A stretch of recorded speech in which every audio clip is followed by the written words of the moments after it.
வணக்கம்.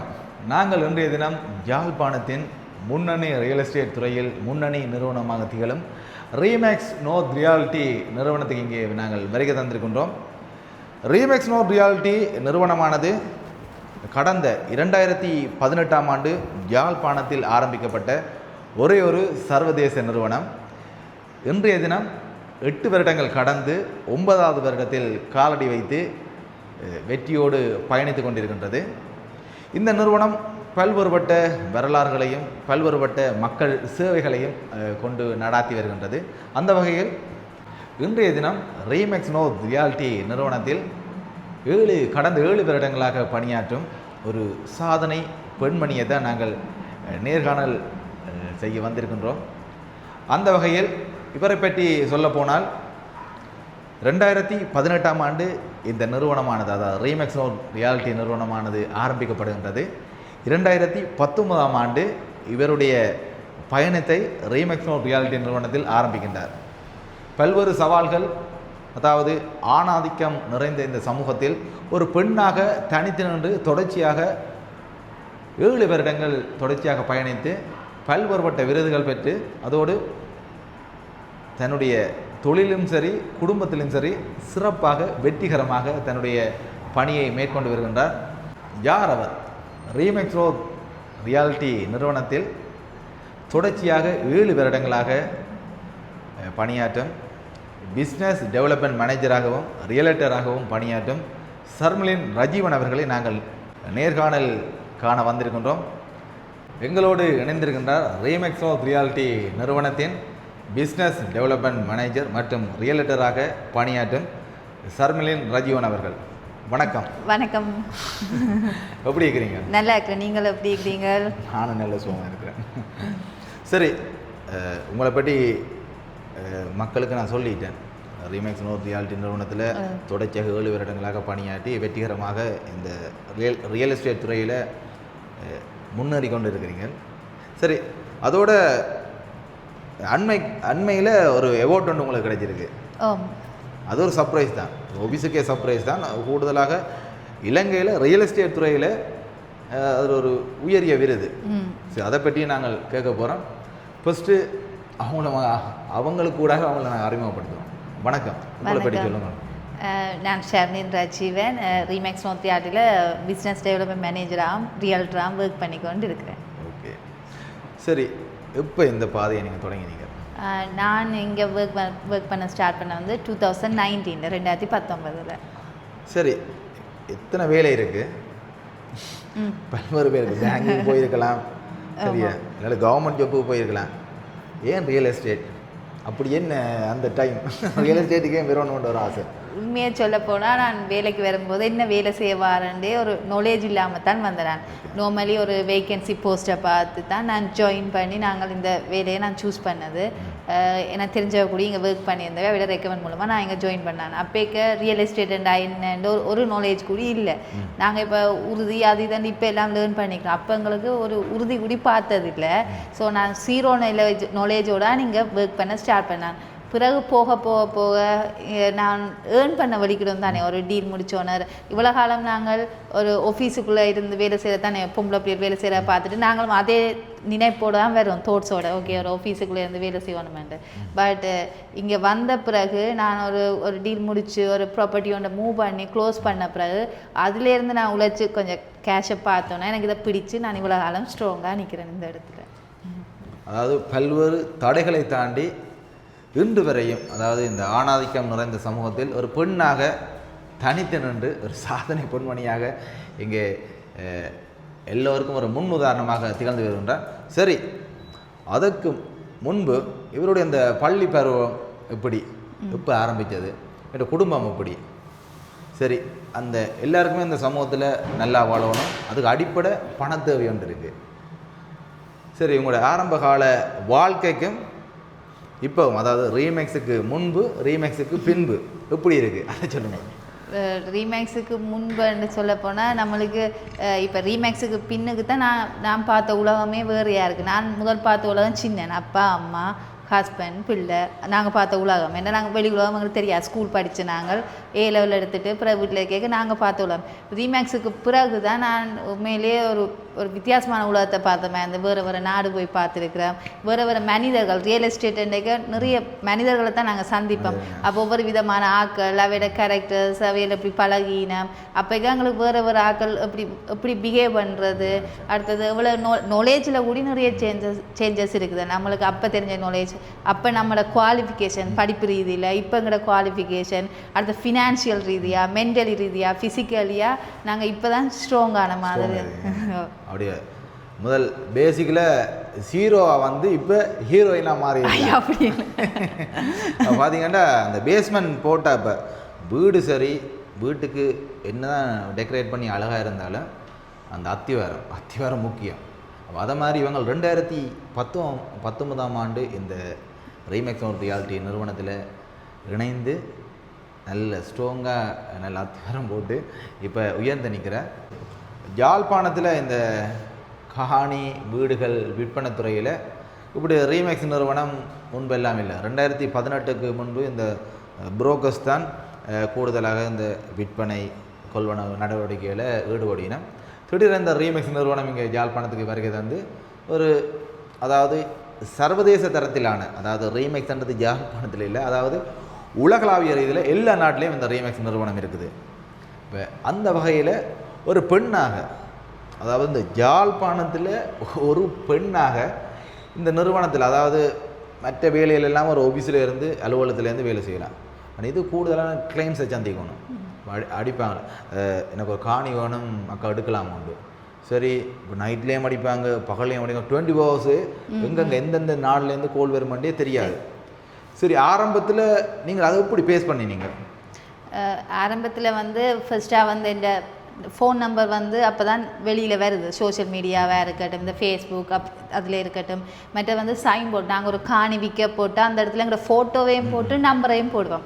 அப்போ ஒவ்வொருத்தர மைண்டும் எண்ணங்களும் வித்தியாசமாக இருக்கும். அப்போ நம்மளுக்கு கால் பண்ணிக்க நாங்கள் அதை எப்படி ஹேண்டில் பண்ணுறோம் நாமளும் அந்த கதைக்கு திருப்பி கதைச்சு கொண்டு இருந்தால் அது தேவையில்லாத பிரச்சனைலாம் வரும். ஆனால் எங்களோட ஃபோன்லாம் இப்போ பிளாக் சிஸ்டம் இருக்கிறால நான் உடனே பிளாக் பண்ணிக்கேன். என் ஹஸ்பண்டுக்கே கால் பண்ணி கழிச்சிருக்கேன்டா புரோக்கர்ஸ் தான் அப்போ கூட இப்போ அதை அட்லீஸ்ட் ஒரு ரியல் எஸ்டேட் கம்பெனி என்ற பேர்களாவது வருது. அப்போ வந்து தனியாக புரோக்கர்ஸ் அதாவது கடையில் நின்று செய்கிறது அல்ல ஆட்டோ ஓடுறாக்கள் செய்கிறது தான் புரோக்கர். அடுத்து வந்து கேர்ள்ஸும் செஞ்சதில்லை. அப்போ நிறைய கோல்ஸ் வரும் ரோங் கோல்ஸ் வரும் எப்படி என்ன பிளாக் பண்ணலாமான்னு பார்த்தவைய நிறைய பேர். பட் பின்னுக்கு உண்மைக்கும் ஆஃபீஸ் பின்னுக்கு பெரிய சப்போர்ட்டிவாக இருந்தது. அதே நேரம் வந்து நான் மைண்டில் யோசிப்பேன் இப்போ ஒரு நிலவு இருக்குது அதை பார்த்து நாய் குறைச்சி கொண்டே இருந்தேன் அந்த நிலவும் கீழே இறங்கி வர போகிற நாய்க்கும் பதில் கிடைக்க போகிறது இல்லை. அப்போ நான் அதுக்கு பதில் சொல்லிக்கொண்டும் இருக்கதில்லை. நாங்கள் எங்கே இருக்கிறோம்ன்றதை நாங்கள் உணர்ந்து இப்போ நான் பெண்ணான்றதை விட நாங்கள் எல்லோரும் மறந்துட்டோம். இது ஆணாதிக்கமான உலகம் என்றாலும் பெண்கள் எங்களுக்கு எவ்வளோ எங்களோட அக்கா மேர் அதாவது நான் என்ன சொல்ல வரேன்னு தெரியும் எவ்வளோ போராட்டங்களில் ஈடுபட்டிருந்திருக்கணும் பெண்கள்லாம். அப்போ அவையெல்லாம் என்ன பொறுத்தவரைக்கும் ரோல் மாடல்ஸ் அவையில் எவ்வளோ கஷ்டப்பட்டிருக்கணும் நாங்கள் அனுபவிக்காதெல்லாம் இன்றைக்கு நாங்கள் அனுபவிக்கிற ஒன்றுமே அவங்க அனுபவிச்சல எங்கள் நாட்டுக்காண்டி எங்களுக்காண்டி எவ்வளோ அக்கா மேர் இறந்திருக்கணும் அவ்வளோ பேரும் பெண்கள்லாம் எவ்வளோத்தையோ தோளில் சுமந்து எங்களுக்காக போராடினாக்கள் இருக்குது. அப்போ பெண்கள் சாதிச்சேன்னு சொல்கிறது நம்மளை அவையோட அப்படியே சரியான சிம்பிள். அப்போ நாங்கள் வடிவாக தாராளமாக இந்த உலகத்தில் எங்களுக்கு தேவையான நினைச்சு ஓட முடியும். தேவையில்லாததுக்கு நாங்கள் பதில் சொல்லிக்கொண்டோ அந்த பக்கம் போகாமல் நாங்கள் எங்களோட கோல் எங்களுக்கு எது தேவை என்ற நினைச்சு ஓடினோம்னா எல்லா இடத்துலையும் நாங்கள் சக்ஸஸாக வரலாம். அதாவது யாழ்ப்பாணம் ஈழத்து வரலாறுன்றது ஒரு போராட்டம் நிறைந்த வரலாறு. கடந்த 30 வருடத்தை நாங்கள் எடுத்து நோக்கினால் எங்களுடைய தமிழருடைய வாழ்வியலில் அது பல்வேறு விதமான மாற்றங்களை கொண்டு வந்தது. பல்வேறு நபர்கள் எங்களுக்காக மண்ணுக்காக மடிந்த வரலாறு இந்த வரலாறு இங்கே இருக்கிறது ரத்தம் சிந்திய இடம். அப்போ அதில் பெண்களுடைய வகிவாகம்ன்றது ஒரு சிறந்த முறையில் இருக்குது. போராட்டம் கலந்த வரலாறு. அதில் இவங்க சொல்கிறாங்க என்னென்னா அது அவங்கள பார்த்து அந்த தைரியம் எனக்கு வந்ததுன்னு சொல்கிறாங்க. அதாவது நான் ஏன் என்னால் முடியாது நானும் அதை முயற்சி செய்து அதை முகம் கொடுத்து இந்த வியாபார உலகில் ஆணாதிக்க உலகில் நானும் வெற்றி கொள்ளணுன்ற ஒரு அந்த வெற்றி கலைப்பில் காய்ச்சி கொண்டுக்கிறேன். சரி உங்களோட குடும்பத்தை பற்றி சொல்லுங்களேன். எனக்கு அப்பா அம்மா அதை தாண்டி ஒரு அக்கா இருக்குது தம்பி இருக்குது மற்ற எனக்கு ஹஸ்பண்ட் 2 பிள்ளைகள். நான் இங்கே வேலைக்கு வரைக்க என் ஃபர்ஸ்ட் சன்னுக்கு என் முதலாவது மகனுக்கு 1.5 வயசு. இப்போ எனக்கு இன்னொரு மகள் பிறந்திருக்கிறா, அவாவுக்கு 1.5 வயசு அவாவுக்கு. அப்போ எனக்கு இப்போ என் மகனுக்கு 7-8 வயசு ஆயிட்டுது, மற்ற மகள் இருக்குது. நான் என் ஃபேமிலியை சரியாக ரன் பண்ணி கொண்டு போகிறேன்ட்டு நினைக்கிறேன். ஓகே, சரி, ஃபேமிலியை பற்றி சொல்லுங்கள். நல்ல குடும்பம், நல்ல சக்ஸஸாக ரன் பண்ணி கொண்டு வராங்க. சரி, இந்த வேலையில் இணையும் போது உங்களோட ஃபேமிலியில் ஒருத்தர் சொல்லலையே, உனக்கு ஏன்னாப்பா இந்த வேலை, வேறு ஒரு ஆஃபீஸில் போய் பேசாமல் சம்பளத்தை வந்துட்டு யாரும் சொல்லலையே, இல்லாட்டி ஃப்ரெண்ட்ஸ் ஆக சொல்லுவேன் உனக்கு வேறு வேலையில் வந்து கேட்டுருப்பாங்க. இல்லை, நான் எனக்கு அறிந்த வகையில் இவங்க இந்த ஆஃபீஸில் இணையும் பொழுது உங்கள்கிட்ட ஒரு பேசிக்காக ஒரு மோட்டர் சைக்கிள் கூட இல்லை.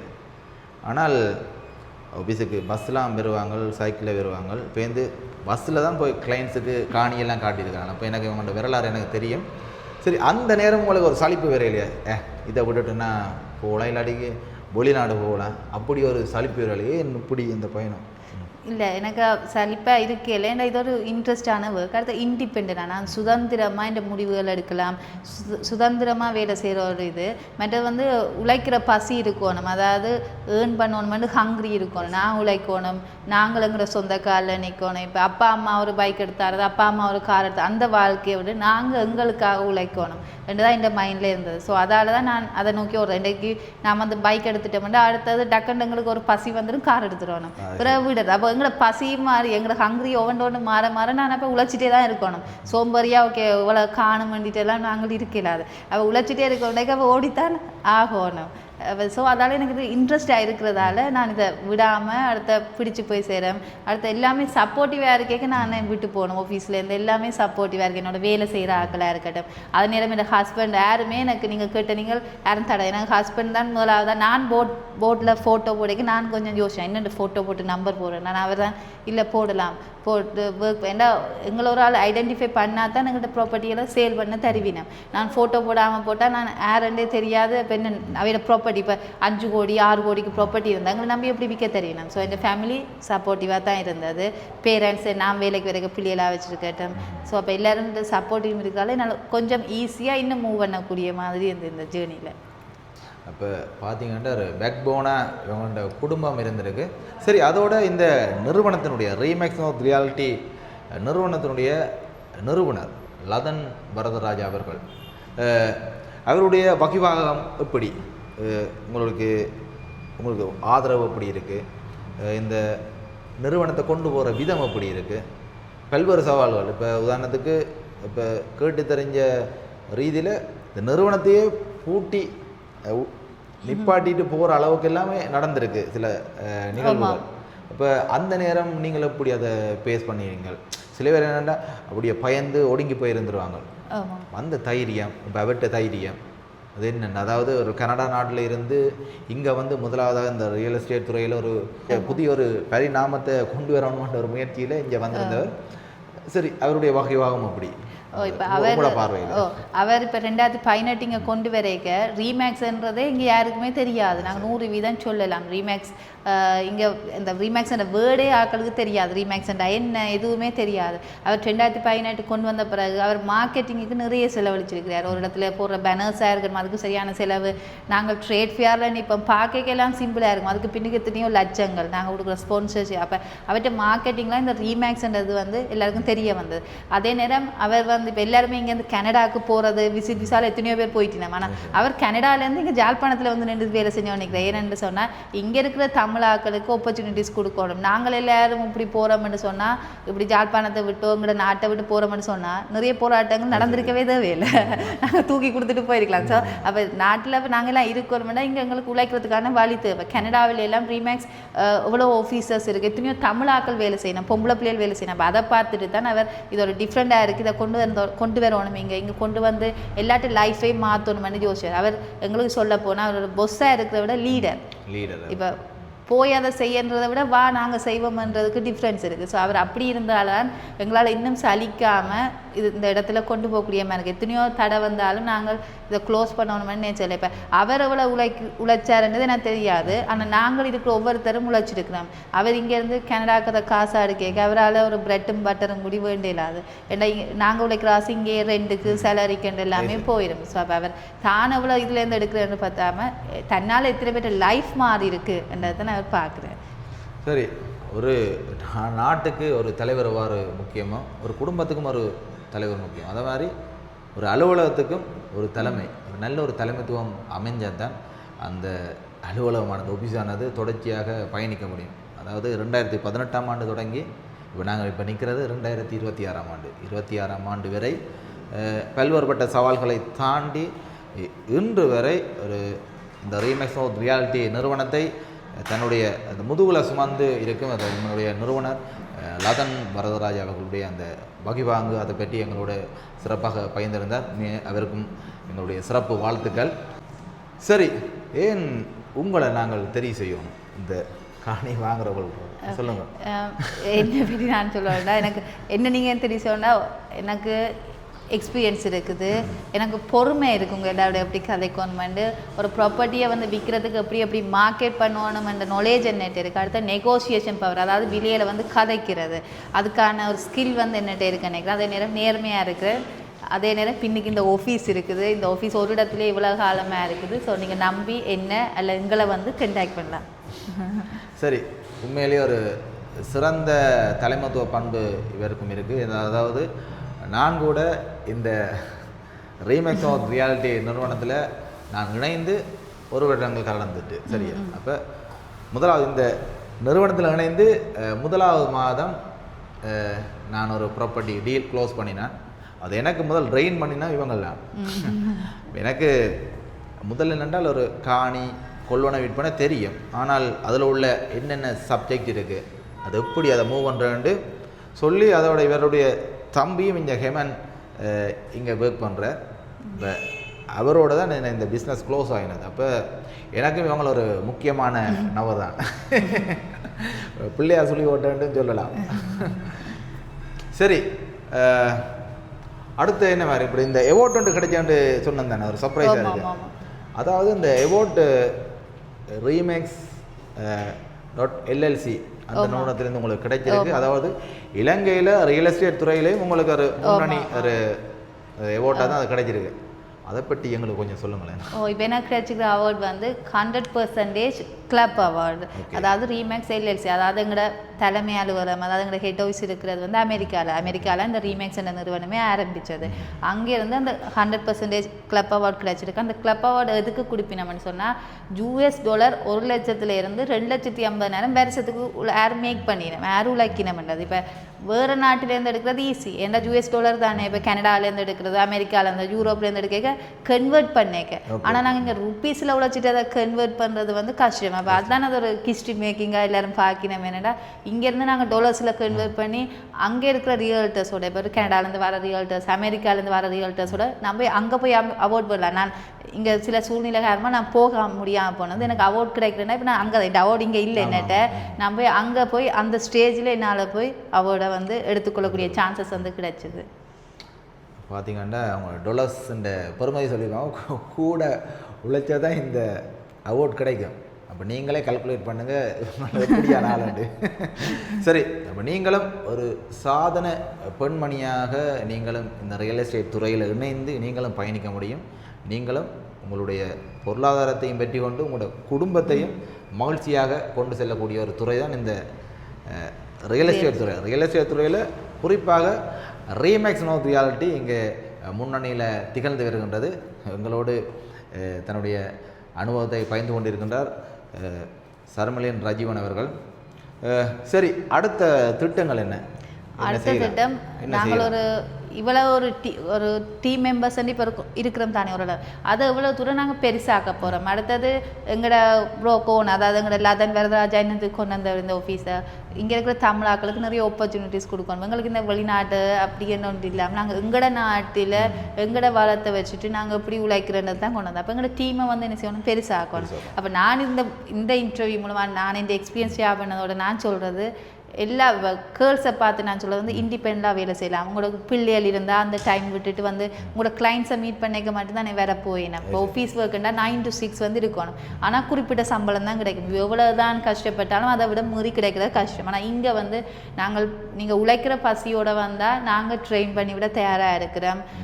ஸ்டார்டிங்கில் என்னென்ன தேவையோ உங்களுக்கு தேவையில் எல்லாத்தையும் நாங்கள் பார்த்துக்கொள்ளுவோம். நீங்கள் ஆனால் உழைக்கணும், ஹார்ட் ஒர்க் பண்ணோட வரியில் வருவோணும். அப்போ உங்களோட பிள்ளைகளை விட்டுட்டோ உங்களோட ஃபேமிலியை விட்டுட்டோ இல்லை படித்து கொண்டோ நீங்கள் இந்த வேலையை வந்து கண்டிப்பாக செய்யலாம். இப்போ நான் இங்கே வரும்போது A level எடுத்துகிட்டு வந்தேன். நான் இப்போ என்னோட குவாலிஃபிகேஷன் நான் இப்போ எனக்கு பின்னுக்கு ஷர்மிலின் ராஜீவன் LLB என்று போடக்கூடிய ஒரு தகுதியை வந்து நான் குறிப்பாக சொல்லணும் என்றால், இப்போ தொடர்ச்சி இந்த ரியல் எஸ்டேட் துறையில் இருந்து கொண்டு சட்ட படிப்பையும் பூர்த்தி செய்து இவங்கள்ட்ட பேருக்கு பின்னால் LLB என்ற நாமத்தையும் அப்படியே போடலாம்.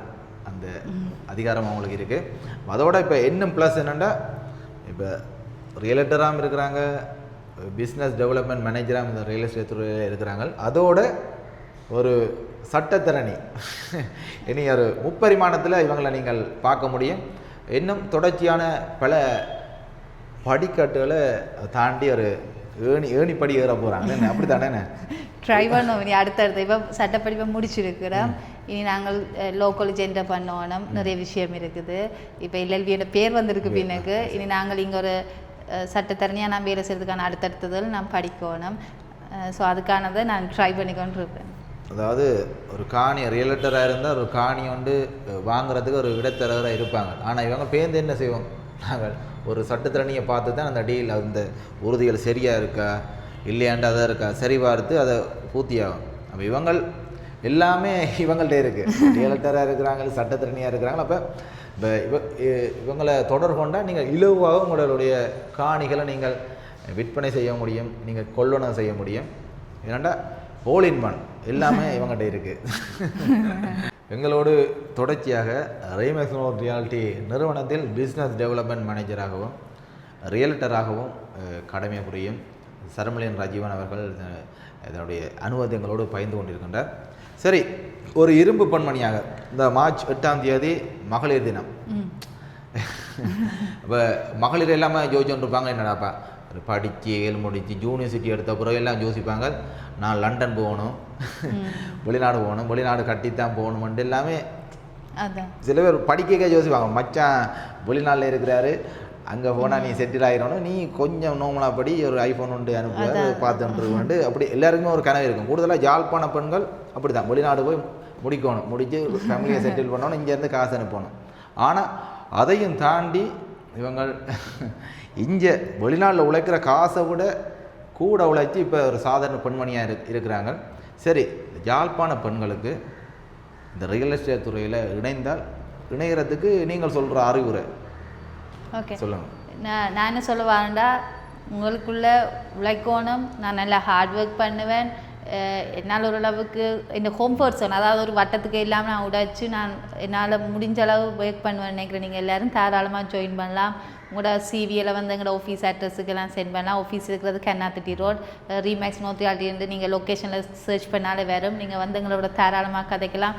இலவசமாக எல்லா ட்ரைனிங்கும் நாங்கள் தருவோம். இப்படி ஒரு கிளைண்டோட கதைக்கோணும், என்னென்ன பேப்பர் ஒர்க்ஸ், இப்போ ப்ரோக்கர் ஸ்டைலில் நாங்கள் வெளியில் நிற்கிறவே மாதிரி செய்கிறது தானே, இல்லை என்ன பேப்பர் ஒர்க்ஸ் எல்லாமே இது ஒரு ப்ரொஃபஷ்னலாக செய்கிற ஒரு ஒர்க். ஃபாரின்லேயா இருக்கட்டும், எத்தனையோ பொம்பளை பிள்ளைகள் கனடாவில், லண்டனில், தாய்லாண்டுலாம் வேலை செய்யணும். நீங்கள் சர்ச் பண்ணி பார்த்தாலே, யூடியூப்பில் சர்ச் பண்ணி பார்த்தாலே தெரியும். ஸோ நீங்கள் பயப்படாமல் எந்த தயக்கமும் இல்லாமல் இங்கே வந்து ஜாயின் பண்ணலாம். உங்களோட லைஃப் ஸ்டைலை நாங்கள் மாற்ற தயாராக இருக்கிறோம். மாறுறதுக்கு நீங்கள் ரெடியாக வந்து சொன்னால் சரி. மாற்றம் இன்றிலிருந்து உங்களிடம் தொடங்கட்டும். உண்மையிலேயே ஒரு சிறந்த முறையில் எனக்கும் ஒரு பெருமை தான் இவங்களை பார்த்தோட, இப்படி ஒரு பொண்ணாக சாதிச்சிருக்கிறாங்க, டீல் தொடர்ந்து முடிக்கிறாங்க. அது எப்படி சாத்தியம்? அப்படி ஆண் பிள்ளையாக இருந்து நாங்கள் என்னத்தை சாதித்தோம் இன்னொரு ஒரு கர்வம், ஒரு பொறாமையும் இருக்குது. என்னடாப்பா இப்படி செய்கிறாங்க அப்படி செய்கிறாங்க. இப்போ அந்த பொறாமைன்ற ஒரு நல்ல பொறாமை தான். அதாவது இவங்களை மாதிரி நாங்களும் இந்த துறையிலையும் மிளிரோணும், மற்றவங்களுக்கும் ஒரு எடுத்துக்காட்டாக இருக்கணும். அதோட மற்றவங்களுக்கும் எங்களால் முடிந்த உதவிகளை நாங்கள் செய்யணும். உண்மையிலேயே இன்றைய தினம் இவங்களை ரீமேக்ஸ் ஆஃப் ரியாலிட்டி நிறுவனத்தில் பிஸ்னஸ் டெவலப்மெண்ட் மேனேஜராகவும் ரியல்டராகவும் திகழும் சர்மிளன் ரஜீவன் அவர்களை சந்தித்து அதை அவர்களுடைய அனுபவத்தை பகிர்ந்து கொண்டு உண்மையிலேயே எனக்கு ஒரு சந்தோஷமாக இருக்குது. சரி, இவரை மாதிரி நீங்களும் பெறணுமெண்டா எங்களுடைய ரீமேக்ஸ் ஆஃப் ரியாலிட்டி நிறுவனத்தில் நீங்களும் இணைந்து பணியாற்றக்கூடிய வாய்ப்புகளை நாங்கள் உங்களுக்கு தருகின்றோம். எங்களுடைய அலுவலகம் யாழ்ப்பாணம் கண்ணாதிட்டியில் காளி கோயிலுக்கு முன்பாக இருக்கின்றது. எங்களுடைய தொலைபேசி இலக்கம் இந்த டிஸ்கிரிப்ஷனில் போகிறேன், இந்த டிஸ்பிளேலையும் தெரியுது. இந்த தொலைபேசி இலக்கத்துக்கு நீங்கள் தொடர்பு கொண்டு உங்களுடைய சிவி எங்களை வாட்ஸ்அப்புக்கு நீங்கள் சென்ட் பண்ணி கொள்ளலாம். சென்ட் பண்ணி நேரடியாக எங்களுடைய அலுவலகத்துக்கு வந்து இந்த இருக்கிற ரியல்டர்ஸோடு நீங்கள் பேசலாம். முக்கியமாக பெண்கள் சர்மிளன் ரஜீவன் அவர்களை நேரடியாக தொடர்பு கொண்டு அனுபவத்தையும் கேட்டு, அக்கா இதில் வேலை செய்தால் நல்லமா, எங்களோட ஃபேமிலி சப்போர்ட் பண்ணுமா, உழைக்கலாமா, இதெல்லாம் நீங்கள் கேட்டு தெரிஞ்சு கொண்டு நீங்கள் வரலாம். சரி, இன்றைய தினம் உண்மையில் ஒரு நல்ல சந்திப்பு. அதாவது இந்த மகளிர் தினத்துக்கு இது ஒரு முன்னுதாரணமான ஒரு நேர்காணல். சரி உறவுகளே, இன்றைய தினம் இவரை சந்தித்த மகிழ்ச்சி. இவ்வளோ நேரம் இந்த நேர்காணலை பொறுமையாகவும் கேட்டுக்கொண்டிருந்த உங்களுக்கு அனைவருக்கும் நன்றி. அதோட இவருக்கு நீங்கள் என்னென்ன கேள்வி கேட்க போகிறீங்களோ இதில் கொமெண்டில் பதிவு செய்யுங்க. அதோட இவரை பற்றி உங்களுடைய கருத்தை நீங்கள் பதிவு செய்யுங்க. மற்றது இந்த ரியல் எஸ்டேட் துறையில் எவ்வாறானது யாழ்ப்பாணத்தில் காணி வாங்கிறது கொள்றதை பற்றி பல பேருக்கு பல்வேறு விதமான சந்தேகங்கள் இருக்கும். அதே நீங்கள் இவருடைய தொலைபேசி இலக்கத்துக்கு நேரடியாக தொடர்பு கொண்டு கேட்க முடியும். சரி உறவுகளே, மீண்டும் ஒரு காணொளியில் சந்திக்கும் வரை நான் உங்கள் பானுஷன் மற்றும் ஷர்மிளன் ரஜீவன். நன்றி, வணக்கம்.